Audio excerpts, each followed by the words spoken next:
گردشی قرضوں کا انبار پھر جمع ہو رہا ہے اور اب 450 ارب روپے کے گردشی قرضے پھر جمع ہوتے نظر آ رہے ہیں۔ اثرات معیشت پر بھی ہوں گے، کاروبار پر بھی۔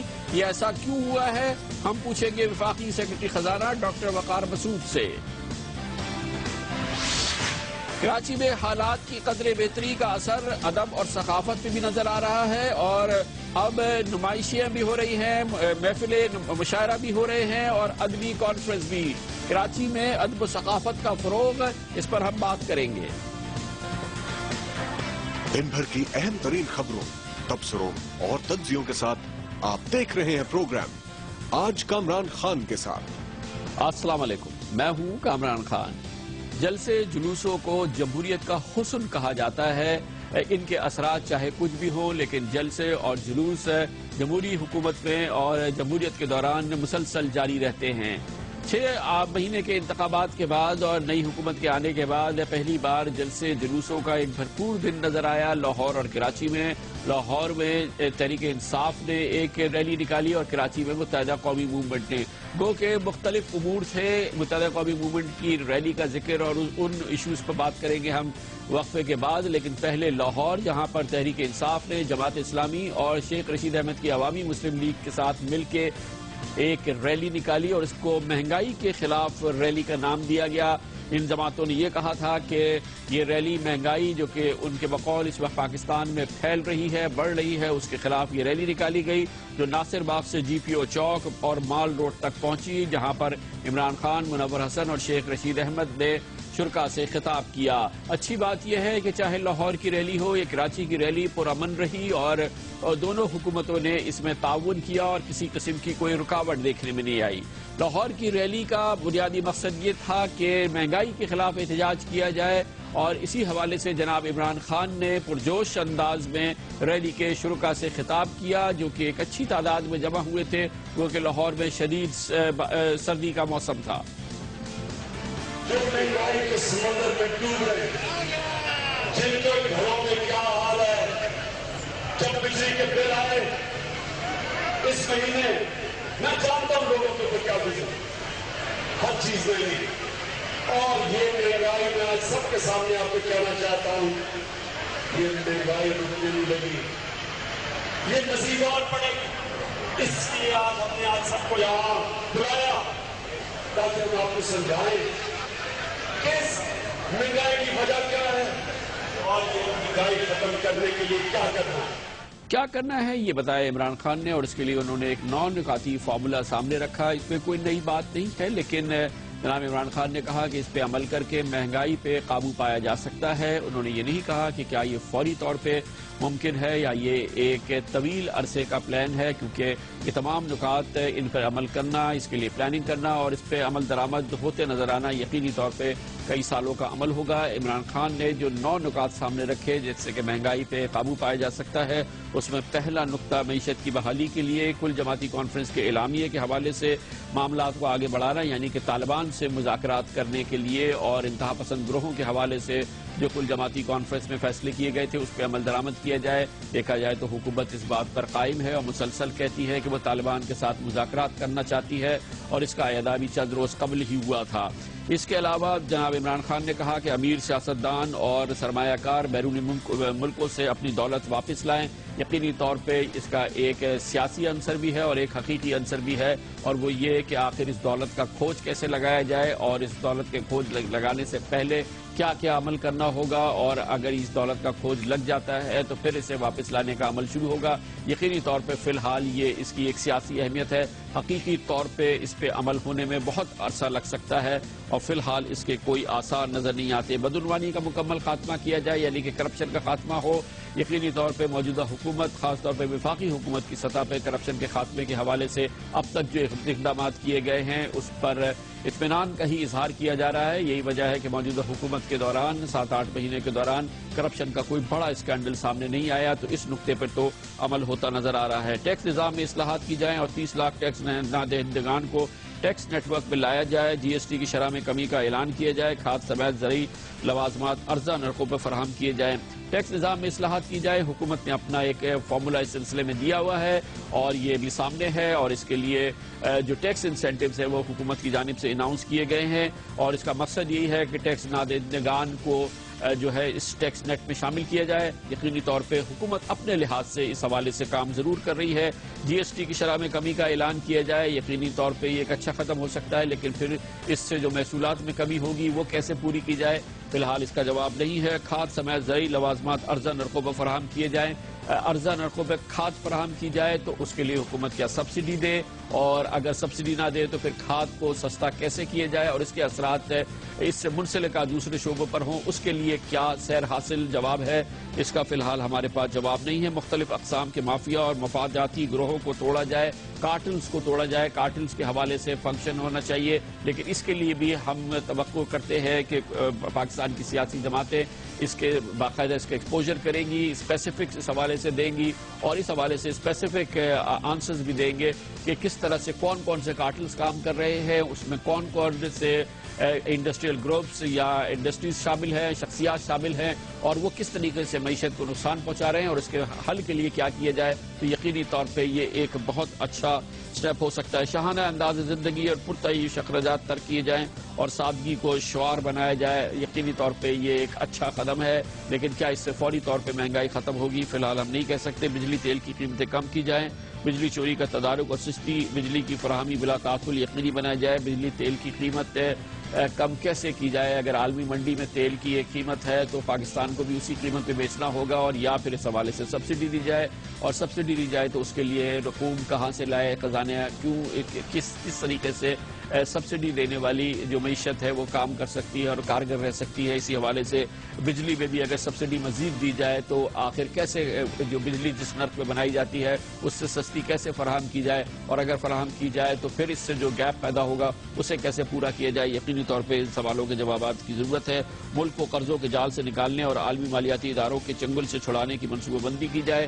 اس حوالے سے آئی ایم ایف سے جو قرضے لیے گئے ہیں وہ پاکستان میں جو اس حکومت کے آنے سے پہلے جو گیپ تھا، جو بڑا بحران نظر آ رہا تھا، اور جس حوالے سے جو پاکستان کے قرضوں کی ادائیگی کے معاملات تھے وہ ایک دوسرے سے جڑے چلے آ رہے ہیں، اور اسی وجہ سے یہ آئی ایم ایف سے قرضے بھی لیے گئے ہیں، عالمی مالیاتی اداروں سے بھی قرضے لیے گئے ہیں، مگر اگر پاکستان اپنے محصولات کے حوالے سے، آمدن کے حوالے سے صورتحال بہتر بناتا ہے تو اسی وقت ان قرضوں سے چھٹکارا ہو سکتا ہے، اس سے پہلے تو یہ چھٹکارا ممکن نہیں ہے۔ اسی لیے یہ سمجھنا چاہیے کہ یہ فوری طور پہ قابل عمل کام نہیں ہو سکتا۔ نوٹ چھاپنے کا سلسلہ ترک کر دیا جائے اور مہنگائی میں کمی یقین بنانے کے لیے عوام کی قوت خرید بڑھانے کے اقدامات کیے جائیں، یعنی کہ معیشت بہتر ہو اور لوگوں کی پرچیزنگ پاور بہتر ہو، یعنی کہ ان کی آمدنی بڑھے، ان کے روزگار کے مواقع میں توسیع ہو، بہتری ہو۔ یقینی طور پہ بھی یہ بھی ایک لانگ ٹرم منصوبہ ہے، اور اس پر بھی جو حکومت کہتی ہے کہ وہ اپنے حوالے سے عمل کر رہی ہے، لیکن بہتر یہ ہے کہ اگر تحریک انصاف اس سلسلے میں ڈیٹیلڈ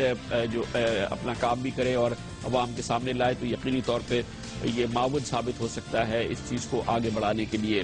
یہ منصوبہ حکومت مہنگائی کو ختم کرے، اس حوالے سے نو نکاتی منصوبہ جو تحریک انصاف کی جانب سے جناب عمران خان نے پیش کیا، اس پر ہم مزید بات کر لیتے ہیں، اور اس کے لیے ہمیں جوائن کیا ہے تحریک انصاف کے ممتاز سینئر رہنما پارلیمنٹیرین جناب ڈاکٹر عارف علوی نے۔ بہت بہت شکریہ ڈاکٹر صاحب، نو نکاتی ایجنڈا پیش کیا ہے خان صاحب نے، لیکن آپ خود بھی اس کو پڑھ کے دیکھیں گے کہ یہ ایک ایسا منصوبہ ہے جس پر اسی انداز میں اسی طریقے سے عمل کیا جائے تو سالوں لگیں گے کہ اس کے اثرات نظر آئیں۔ ظاہر ہے کیونکہ کوئی بھی کسی چیز کا بھی حل فوری طور پہ تو نہیں ہے، چاہے حکومت ہو چاہے تحریک انصاف۔ دیکھیے فوری طور پر مہنگائی تو کم، میرے خیال سے اگر آپ یہ کہیں کہ اس فارمولے پر عمل کر لو تو ایک فارمولہ یہ ایسا نہیں ہے کہ 10 دن کے اندر امپلیمنٹ ہو جائے گا، مگر یہ کہ کم سے کم صحیح سگنلز دے گا۔ کامران بھائی ہوا یہ تھا کہ جب بجٹ آیا تھا تو بجٹ کی تقریروں کے اندر عمران خان صاحب نے بھی، میں نے بھی، اور بہت سارے لوگوں نے پی ٹی آئی کی طرف سے یہ پوائنٹ آؤٹ کیا تھا کہ یہ سارے میجرز جو لیے جا رہے ہیں یہ افراط زر کی طرف جائیں گے۔ اچھا، اور یہ انڈرسٹوڈ تھا کہ افراط زر، بھائی صاحب بالکل کلیئر بات ہے کہ اگر آپ اپنی ریسورس موبلائزیشن نہیں کریں گے اور نوٹ چھاپیں گے تو یقیناً افراط زر ہوگا. ایک دوسرے یہ کہ ہم نے یہ کہا تھا کہ یہ جو انڈائریکٹ ٹیکسیشن ہے جی ایس ٹی کے حوالے سے یہ 17 سے 19% اور 16 سے ایکچولی 19% کیا گیا, تو یہ تو عام آدمی پر پڑے گا ہی پڑے گا اور ساری گڈز پر پڑے گا.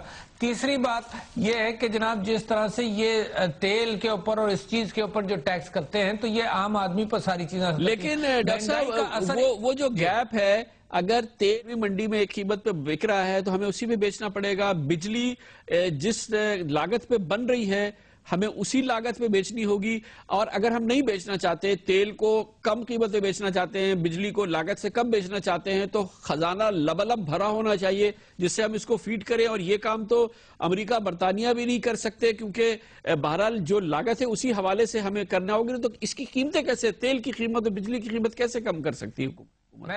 آپ نے بالکل, میں پورا اتفاق کرتا ہوں, مگر جو گورنمنٹ ٹیکسیشن لیویز ہیں ان کو کم کیا جا سکتا ہے, مگر وہ چھوٹا عنصر ہے. مگر میں آپ سے یہ بات کر رہا ہوں کہ انڈائریکٹ ٹیکسیشن کے حساب سے جو افراط زر ہوگا اور آمدنی کسی اعتبار سے بڑھ نہیں رہی تو پھر وہ معاشرے پر اثر انداز ہوگا. پھر ہم نے یہ کہا تھا کہ تم نوٹ چھاپ کر اگر یہ جو سرکولر ڈیٹ ہے اس کو حل کرو گے تو پھر نوٹ کی سرکولیشن بڑھ جائے گی, اور آپ کو معلوم ہے کہ 4 یا 5 گنا compare to Peoples Party government انہوں نے اتنے دنوں میں نوٹ چھاپے ہیں.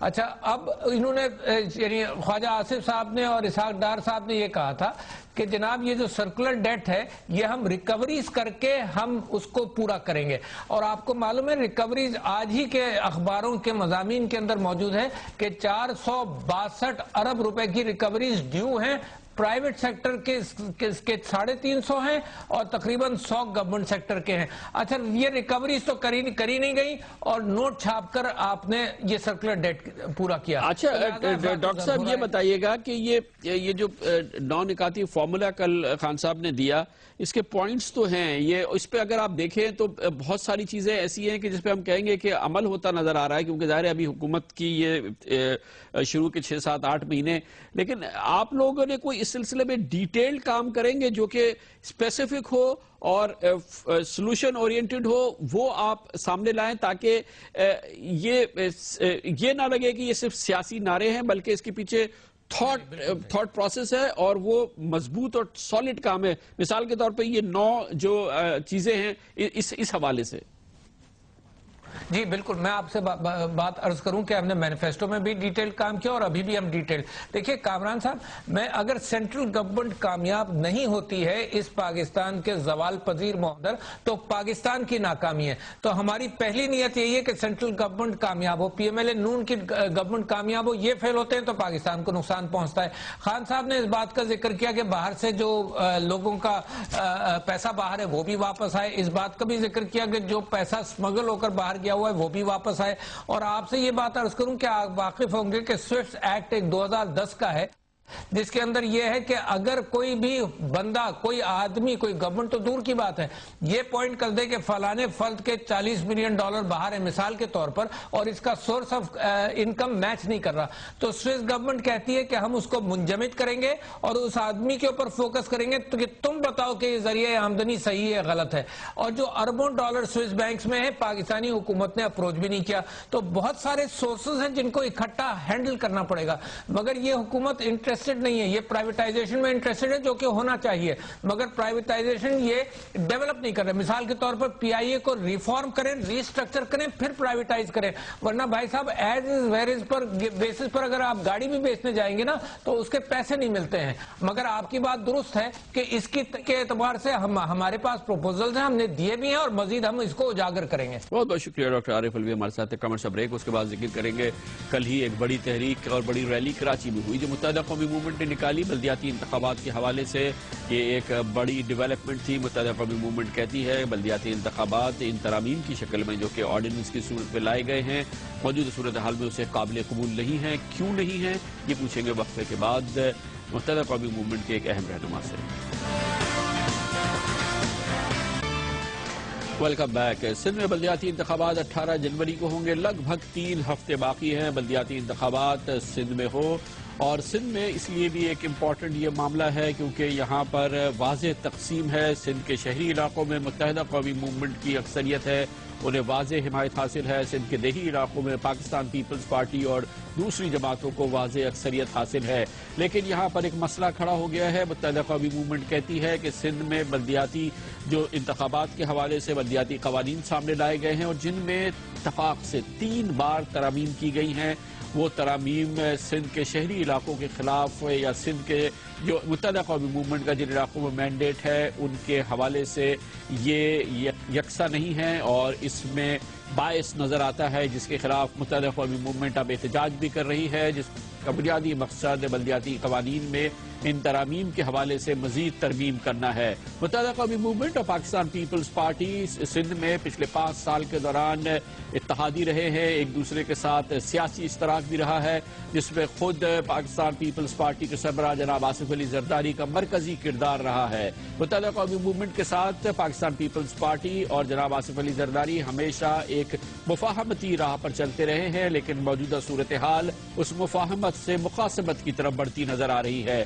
متحدہ قومی موومنٹ نے اب یہ معاملہ عوام تک بھی پہنچایا ہے اور عدالتوں تک بھی لے گئی ہے. کل اس سلسلے میں ایم کیو ایم کی جانب سے کراچی میں ایک بڑی ریلی بھی منعقد کی گئی, جس میں متحدہ قومی موومنٹ نے اپنا نقطہ نظر بھی بیان کیا. اس ریلی سے خطاب کرتے ہوئے قائد حزب اختلاف فیصل سبزواری اور متحدہ قومی موومنٹ کے اہم رہنما جناب حیدر عباس رضوی کا کہنا تھا, جب آپ 200 ارب روپے رکھ کر لوگوں کو سکون نہ دے پائیں, لوگوں کو چین نہ دے پائیں, گلیوں سے کچرا تک نہ اٹھا پائیں, پانی گھروں میں مہیا نہ کر پائیں, ٹیکسز دینے کے باوجود, بل ادا کرنے کے باوجود سیوریج میرا پانی گلیوں میں آ رہا ہو, جو سڑکیں حق پرستوں نے بنائی وہ ٹوٹ کا شکار ہو, جن سڑکوں کے لیے کئی 100 کروڑ روپے آپ نے خزانے سے غنی خدا بخش سے لے کر اور پیر جو کھول اور پتہ نہیں کہاں کتابوں میں دکھا دیے, وہ سڑکوں کا نام و نشان نہ ہو, تو پھر اس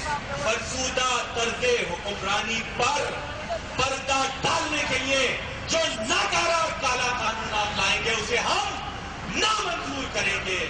ہم نہیں مانتے اس قانون کو کہ جو کہ اقلیتی حکومت نے بنایا ہے اور پوری دنیا کو اس دھوکے میں رکھا ہے کہ وہ اکثریت ہے.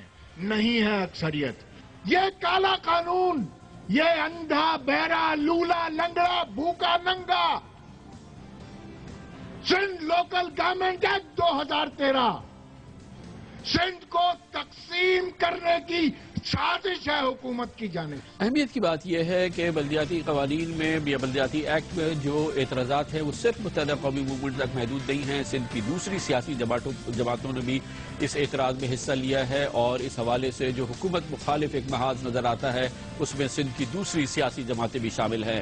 متحدہ قومی موومنٹ کے اعتراضات کیا ہیں اور اس کا اثر کیا ہوگا ملکی اور خاص طور پر سندھ کی سیاسی صورتحال پر, اس کے لیے ہم بات کریں گے. اور اس کے لیے ہمیں جوائن کیا ہے متحدہ قومی موومنٹ سے وابستہ سینیٹر اور ممتاز ماہر قانون بیرسٹر ڈاکٹر فروغ نسیم نے. بہت بہت شکریہ ڈاکٹر صاحب. پہلے تو یہ بتا دیجئے ایک عام پاکستانی کو کہ کیوں آپ کو اعتراض ہے اور کیوں یہ سمجھا جا رہا ہے کہ سندھ کے شہری علاقوں میں رہنے والوں کا حقوق سلب ہوں گے اس بلدیاتی ایکٹ سے؟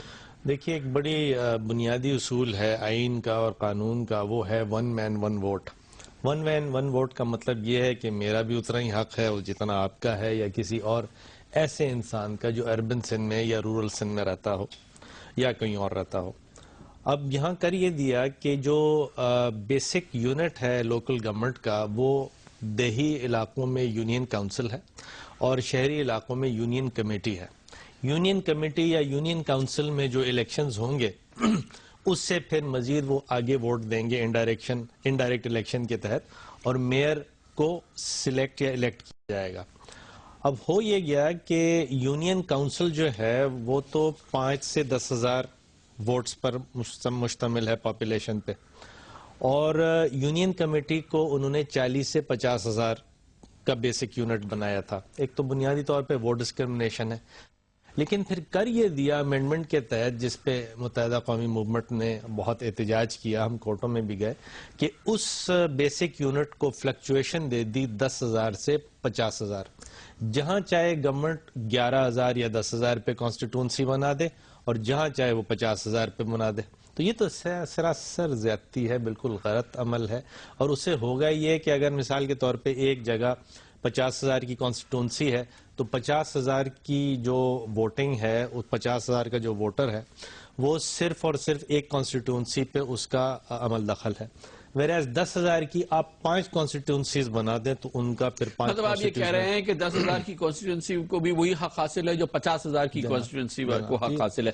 اچھا، یہ کہا جا رہا ہے، میں آپ کو سناتا ہوں پاکستان پیپلز پارٹی سے وابستہ اور سندھ کے وزیر اطلاعات جناب شرجیل میمن کا کیا کہنا ہے.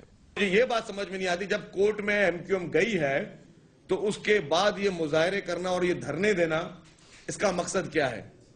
کیا میں یہ امپریشن لوں کہ یہ عدلیہ کو پریشرائز کرنے کے لیے کیا جا رہا ہے؟ آپ نے صرف عدالتی راستہ کیوں نہیں چنا؟ اگر عدالت کی طرف گئے تھے اور یہ سیاسی راستہ کیوں چنا ہے، جیسے کہ ابھی شرجیل میمن صاحب کریں؟ میں ان کو ریمائنڈ کروں، شرجیل ہمارے بھائی ہیں، کہ جب سپریم کورٹ آف پاکستان نے کنٹمپٹ آف کورٹ کیا تھا تو یہ پوری پیپلز پارٹی جو تھی سندھ ہائی کورٹ کے سامنے جو چوک ہے اس پہ سب نے دھرنا دیا اور کیا کیا پروٹیسٹ کیا. بہرحال یہ تو خیر یہ کہہ رہے ہیں، لیکن یہاں ایم کیو ایم کا جو مقصد عدالت میں جانا وہ تو کانسٹیٹیوشنل آپشن ہے، لیگل آپشن ہے، ہمارا رائٹ ہے جو ہم ایکسرسائز کر رہے ہیں. جہاں تک سڑکوں پہ آنے کی بات ہے، لوگوں کو اویئرنیس دینے کی بات ہے، لوگوں کو پتہ چلے کہ کیا ہو کیا رہا ہے. اور سیکنڈلی جس طرح کا پروسیجر استعمال کیا گیا ہے سندھ اسمبلی میں، کسی قسم کی ڈیبیٹ نہیں ہوئی، ایسی بل اٹھا کے دیا اور پاس کر دیا. تو یہ پروسیجر ہی ٹوٹلی غلط ہے اور اس کی آگہی لوگوں کو ہونی چاہیے کہ کیا کیا ہوا ہے. اس کے لیے موبلائز کرنا بڑا ضروری ہے، لوگوں کو بتانا بڑا ضروری ہے. اچھا، ایک چیز یہ بھی ہے کہ یہ کہا جاتا ہے کہ جب یہ ڈیلیمیٹیشنز ہو رہی تھی تو آپ آن بورڈ تھے. اس حوالے سے بھی میں شرجیل میمن صاحب کی بات سناتا ہوں. متحدہ قومی موومنٹ کے دوستوں سے پوچھ لیں کہ ان کے اعتراضات کس چیز پر ہیں. یہ جو بھی ڈیلیمیٹیشن ہوئی تھی اس میں ایریا وائز دیکھا گیا تھا. اب اگر کوئی ایک کالونی ہے، اس کی آبادی جو ہے، یا کوئی ایک ایسا ایریا ہے جس کی آبادی جتنی ہے اس حساب سے ڈسٹریبیوشن ہوئی تھی. اور کہیں پہ 40,000 پہ بھی، ساؤتھ میں بھی کافی ایسی جگہ ہیں جو 40,000 پہ بھی ہیں، 60,000 50,000 پہ بھی ہیں. تو ان چیزوں کو بیس بنا کر الزام لگانا یا اس طرح کی باتیں کرنا میرے خیال سے مناسب نہیں ہے. دوسری لیکن بہرحال معاملہ تو عدالتوں کے پاس ہے نا ڈاکٹر صاحب، یہ ہے. لیکن ہاں، اس کا آپ پہلے بتا دیں. اگر یہ بات درست ہے جو یہ کر رہے ہیں تو پھر ان کو تھرڈ امینڈمنٹ آرڈیننس لانے کی کیا ضرورت تھی؟ وہ تھرڈ امینڈمنٹ آرڈیننس اسی لیے لایا گیا کہ جو بھی لیگل ایکٹیویٹی تھی، ایکٹ تھے ڈپٹی کمشنر کے اور تمام دوسرے ایگزیکٹو فنکشنریز کے، اس کو ایک کور دیا جائے. تو یہ تو جو آبجیکشنز تھے وہ کیے، ایم کیو ایم نے کیے، اس کو انہوں نے ریجیکٹ بھی کیا، کچھ ایکسیپٹ بھی کیا، زیادہ تر ریجیکٹ کیا. اور لیکن بنیادی طور پہ یہ بالکل آرٹیکل 25 ہے کانسٹیٹیوشن کے، اس کے خلاف ہے. پلس ایک اور سیکشن ہے امینڈمنٹ میں، اور وہ سیکشن یہ ہے کہ جب چاہے گا ڈپٹی کمشنر جو ہے کسی بھی رورل ایریا کو شہری ایریا ڈکلیئر کر دے گا. تو یہ تو بالکل ہی پتہ نہیں کہاں سے کس نے ایڈوائز کی. اچھا، جو میں اس کا مطلب سمجھ رہا ہوں، تھوڑا سا مجھے پلیز ایکسپلین کیجئے، شاید لوگوں کو بھی سمجھ میں آئے. اس کا مطلب یہ ہے کہ مثال کے طور پہ ایم کیو ایم کو بلدیاتی انتخابات میں اس کے امیدواروں کو جو وہ جیتتے ہیں ان کو سمجھیے 30 لاکھ ووٹ مل جاتے ہیں، اور دوسری کسی جماعت کو مثال کے طور پہ 10 لاکھ ووٹ ملتے ہیں. یہ جو اب کانفیگریشن بنائی ہے، اس کے ذریعے کیا ممکن ہو سکتا ہے کہ 10 لاکھ ووٹ لینے والی جماعت اپنا میئر بنا دے کراچی میں اور اکثریت والی جو ہے وہ نہ بنا پائے؟ یہ خواہش ان کی یہ ہے، کیونکہ جس طرح ملیر میں کیا یہ گیا ہے کہ وہاں یونین کاؤنسل جو ہونی چاہیے تھی ان کو سب کو یونین کمیٹیز کا درجہ دے دیا، اور یہ بھی کہہ دیا کہ ہم جس کو چاہیں گے 10,000 پہ کانسٹیٹیونسی بنا دیں گے اور جس کو چاہیں گے 50,000 پہ. تو ہوگا یہ کہ ملیر میں اتنی کانسٹیٹیونسیز بن جائیں گی، کوئی 38 کانسٹیٹیونسیز کا پروپوزل ہے ان کا، جبکہ لیاقت آباد یا ایف بی ایریا، نارتھ آباد جو ایسے ایریا ہیں جو کہ ٹریڈیشنلی طور پہ ایم کیو ایم کے جو ہیں، وہاں پہ سمجھیے کہ 50,000 پہ کانسٹیٹیونسی ہوگی. یہ تو بہت ہی غلط بات کر رہے ہیں. اچھا، لیکن بہرحال اس کا فیصلہ عدالت میں ہونا ہے. جی ہاں، نیچرلی. نیچرلی عدالت میں ہونا ہے، لیکن لوگوں کی آگہی بھی تو ضروری ہے. لوگوں کو یہ بھی تو پتہ لگے کہ عدالت میں کیا کیس ہے، کیا ایشو ہے، کیوں ایم کیو ایم شور مچا رہی ہے. ابھی تو یہ بعض دفعہ ادھر سے یہ بھی بات آتی ہے کہ پتہ نہیں کیوں شور مچا رہے ہیں. بالکل صحیح. بہت بہت شکریہ بیرسٹر ڈاکٹر فروغ نسیم. سیاسی معاملہ ہے، متحدہ قومی موومنٹ اور پاکستان پیپلز پارٹی سے ان کی دوسری سیاسی جماعتیں بھی اکٹھی ہیں. اس معاملے میں بلدیاتی قوانین میں 3 بار ترمیم کی گئی. اب دوسری سیاسی جماعتیں کہتی ہیں کہ ہمیں قابل قبول نہیں ہے. لیکن بہرحال جو بات ابھی بیرسٹر ڈاکٹر فروغ نسیم نے کی کہ جب تک اختیارات اور ریسورسز نیچے تک نہیں جائیں گے، مقامی حکومتیں جو بنے گی وہ مکمل طور پہ توانا نہیں ہوں گی، عام آدمی کا مسئلہ حل نہیں ہوگا، اور اس کے لیے دانستہ کوشش کرنے کی ضرورت ہے. غیر دانستہ طور پہ اختیارات اوپر رکھنے کے لیے اور ریسورسز اوپر رکھنے سے کام نہیں چلے گا. کمرشل بریک کا اس کے بعد پھر ذکر کریں گے. پاکستان کی معیشت ہو یا کاروبار، اس کو جوک کی طرح سے چاٹ رہا ہے. پاکستان میں گیس اور بجلی کا بحران، اور اس بحران کو جوک کی طرح سے چاٹ رہا ہے گردشی قرضے. یہ وہ قرضے ہیں جو کہ بجلی اور گیس کی کمپنیز کو ایک دوسرے پہ دے رہے ہیں. حکومت کے آنے کے بعد ان میں کمی کی تھی، اب ایک بار پھر گردشی قرضوں کا انبار لگ گیا ہے. 450 ارب کے گردشی قرضے پھر جمع ہو گئے ہیں. یہ ایک بری خبر ہے. اس کا بھرپور جائزہ لیں گے کمرشل بریک کے بعد، اور اسی میں ہم سیکرٹری خزانہ ڈاکٹر وقار مسعود سے بھی پوچھیں گے کہ اب حکومت اس سلسلے میں کیا کرے گی.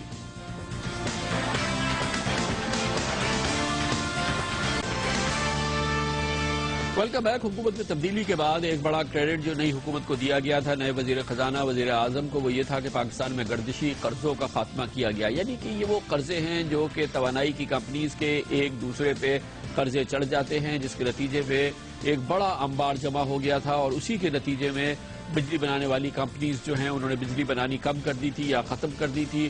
یہ گردشی قرضے ختم ہوئے. پاکستان میں بجلی کی پیداوار میں ایک تقریباً 1700 میگا واٹ کا اضافہ ہوا، جس سے لوڈ شیڈنگ کو کم کرنے میں مدد ملی. مگر ایک تشویشناک خبر یہ ہے کہ یہ انبار پھر جمع ہو گیا ہے، اور ایک اندازے کے مطابق ایک بار پھر پاکستان میں گردشی قرضوں کی تعداد تقریباً 450 ارب روپے تک پہنچ چکی ہے. یہ بھی کہا گیا ہے کہ اس وقت جو ان گردشی قرضوں کی صورتحال ہے وہ یہ ہے کہ 325 ارب روپے اس وقت نجی شعبے سے قرضے وصول کرنے ہیں. حکومتی اداروں کو 120 ارب روپے ادا کرنے ہیں. کوئٹہ الیکٹرک سپلائی کو نجی شعبے سے 81 ارب روپے جبکہ حکومتی اداروں سے 7 ارب روپے وصول کرنے ہیں.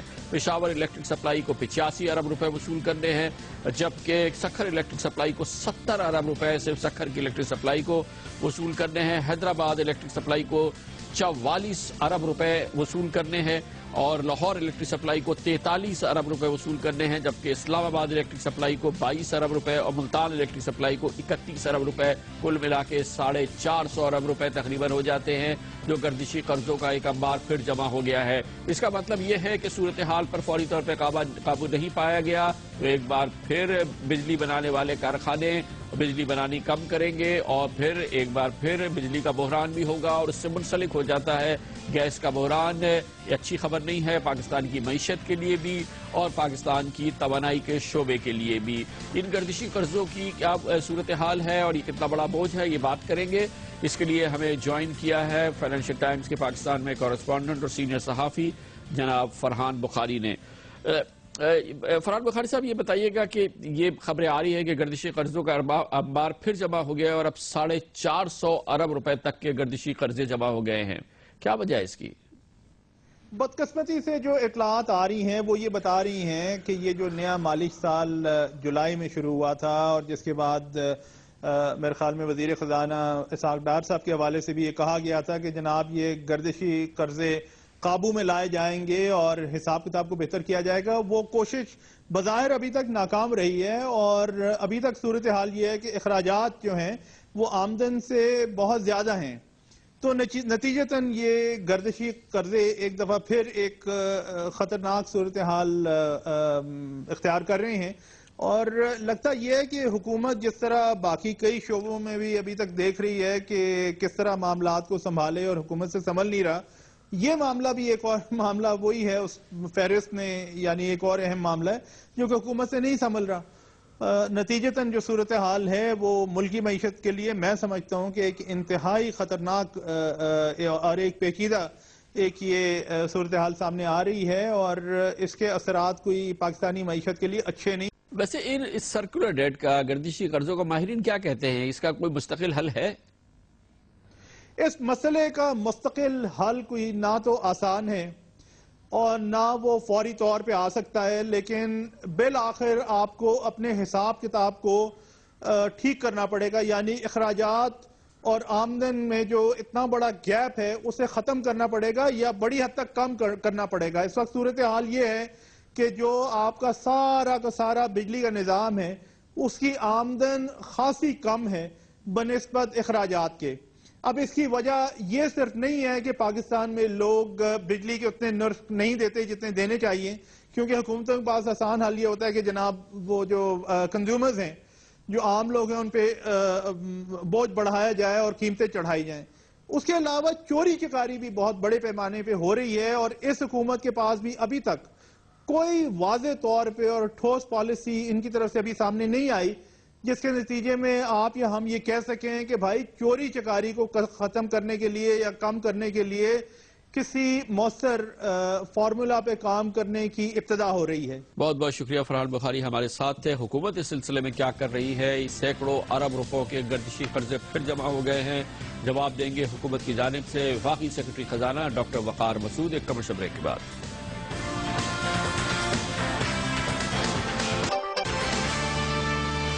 Welcome back. وقت سے قبل ہم نے تفصیلی ڈسکس کیا گردشی قرضوں کا انبار ایک بار پھر جمع ہو رہا ہے اور اس کے اثرات معیشت پر بھی ہو سکتے ہیں، توانائی کے معاملات پہ بھی ہو سکتے ہیں اور مجموعی طور پہ پاکستانی ماحول پہ بھی ہو سکتے ہیں، جیسے کہ اس سے پہلے ہوئے تھے جب گردشی قرضے اپنے ریکارڈ سے آگے بڑھ رہے تھے اور پھر نئی حکومت آئی اور ان گردشی قرضوں کا اختتام ہوا، لیکن ایک بار پھر صورتحال تقریباً وہیں پہنچ رہی ہے جہاں سے شروع ہوئی تھی۔ حکومت اس سلسلے میں کیا کر رہی ہے اور کیا نہیں کر پائی، یہ پوچھیں گے، اور اس کے لیے ہمیں جوائن کیا ہے وفاقی سیکرٹری خزانہ جناب ڈاکٹر وقار مسعود نے۔ بہت بہت شکریہ ڈاکٹر صاحب۔ کتنی تشویش کی بات ہے آپ کے لیے اور آپ کے ساتھیوں کے لیے جو کہ جن کی محنت سے اور جن کی کوششوں سے یہ گردشی قرضے ختم ہوئے تھے اب سے 6-7 مہینے پہلے، لیکن اب پھر ہم ایک جو رقوم ہمارے سامنے آ رہی ہیں 400-450 ارب روپوں کے گردشی قرضے، یہ تو یقینی طور پہ بہت ہی تشویشی عمل لگتا ہے ہمیں۔ آپ لوگوں کو خود کتنی تشویش ہے؟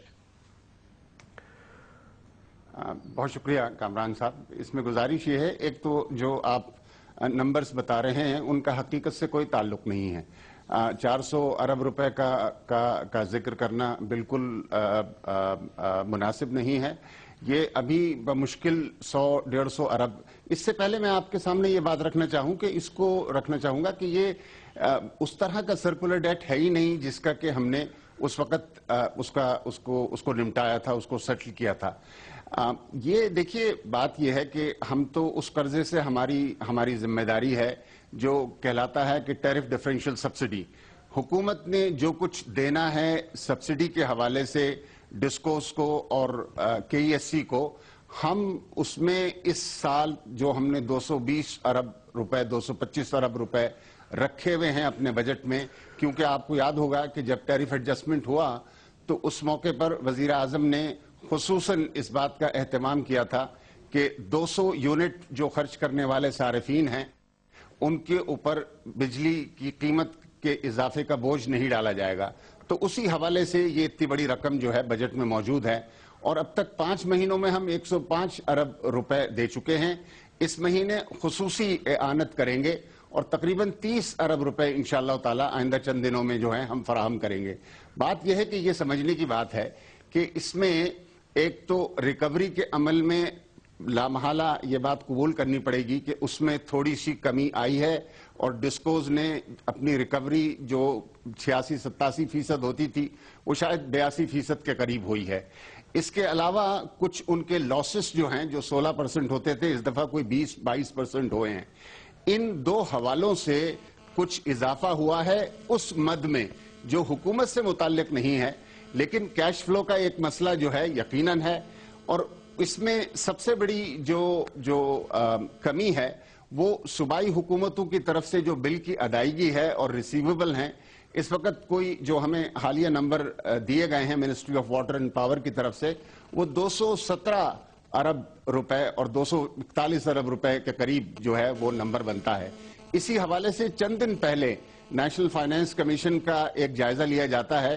اس موقع پر وزیر خزانہ نے خصوصاً 4 صوبائی وزراء کو بلایا، واٹر اینڈ پاور کے منسٹر، اور پیٹرولیم کے منسٹر بھی موجود تھے، اور ان سے کہا ہے کہ جب تک یہ نیشنل ایڈجسٹر کا جو سسٹم ہے اس ملک میں اگر اس کو شروع نہیں کیا جائے گا اور ایٹ سورس ان بقایا جات کا کٹنا شروع نہیں ہوگا تو یقیناً ایک ایسی صورت پیدا ہو سکتی ہے جس سے کیش فلو کو پورا کرنا مشکل ہو۔ ڈاکٹر صاحب فی الحال تو یہ بتا دیجیے گا کہ پرپوزز کے لیے کہ اس وقت جو سرکولر ڈیٹ ہے وہ آپ کی کیلکولیشن کے لحاظ سے اس کی کیا فگر ہے؟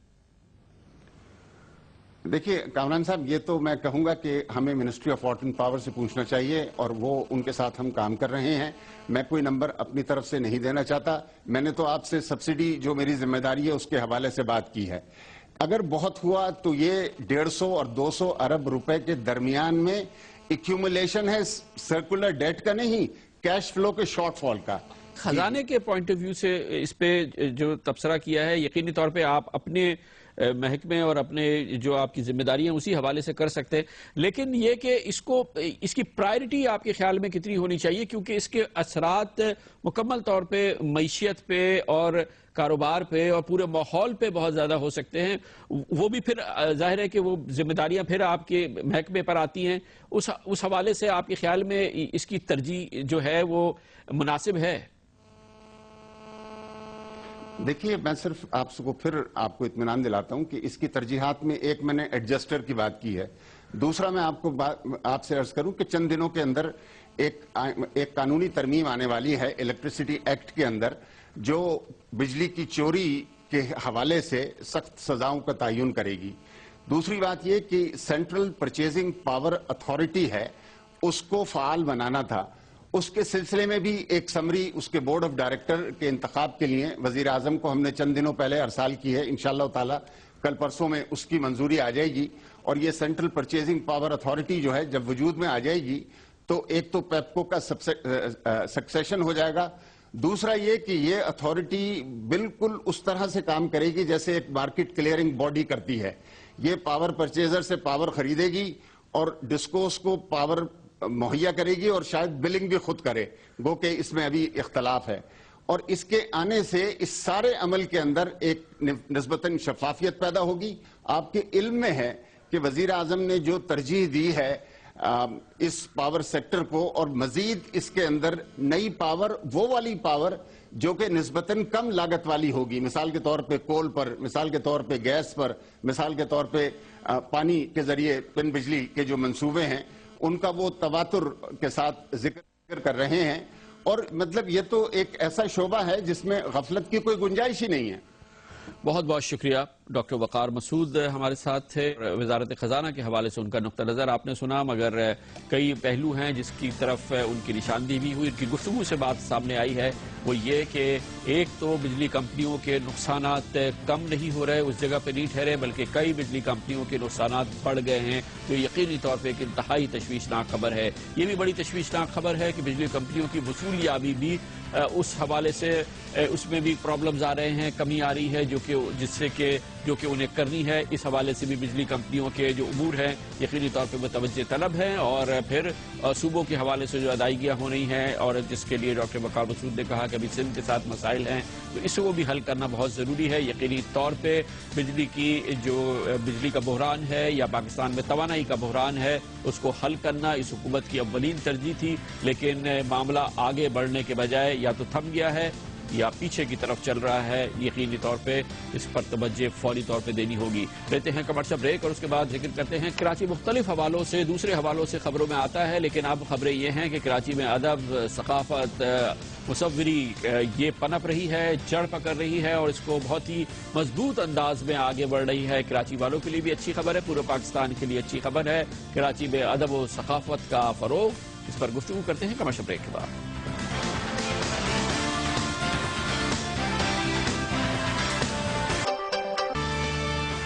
Welcome back. کراچی سے مختلف خبریں آتی ہیں اور اب بھی مختلف خبر ہے، اور مختلف خبر یہ ہے کہ کراچی میں اب فن، ادب اور ثقافت فروغ پا رہا ہے۔ وہ کراچی جس کی شہرت اور جس کی پہچان فن، ادب اور ثقافت ہوا کرتا تھا، دوبارہ وہی فن ادب و ثقافت اس وقت کراچی میں نظر آتا ہے. مختلف تقریبات ہو رہی ہیں اور اس کا مرکز ہے Karachi arts council of Pakistan میں ہونے والی تقاریب، جس میں خاص طور پہ اب سے چند ہفتے قبل ہونے والی عالمی اردو کانفرنس نے ادب کے حوالے سے ایک بیش بہا موقع فراہم کیا ادیبوں کے لیے بھی اور ادب کے ایسے لوگوں کے لیے بھی جو کہ ادب شناس ہیں، اور خاص طور پہ کراچی میں اس حوالے سے ایک بڑا ماحول پیدا ہوا. مصوری کی نمائشیں ہوتی بھی نظر آ رہی ہیں، موسیقی کی نمائشیں، موسیقی کے فنکشنز بھی ہو رہے ہیں، اور اسی حوالے سے فن پاروں کی نمائش اور ایسی تقاریب جو یقینی طور پہ کراچی کو ایک نیا کلر دے رہی ہیں، ایک نیا ماحول دے رہی ہیں. اس کا مرکز ہے Karachi arts council. Karachi arts council میں اس سلسلے میں حالیہ مہینوں میں جو کچھ ہوا اس کا احاطہ کرتے ہیں اس رپورٹ میں جو ہمارے لیے ترتیب دی ہے ہماری کورسپونڈنٹ نادیہ فیصل نے. روشنیوں کے شہر کراچی کی رونقیں بحال اور برقرار رکھنے میں ایک اہم کردار نبھاتا arts council of Pakistan Karachi کا شہر کے ایک بڑے ادبی اور ثقافتی ادارے کی حیثیت سے اپنا منفرد مقام ہے. ایسے موسم میں جس موسم سے ہم اس ملک میں گزر رہے ہیں تو اس تقریب کا عنوان یہ ہو سکتا ہے کہ دہشت گردی کے موسم میں محبت.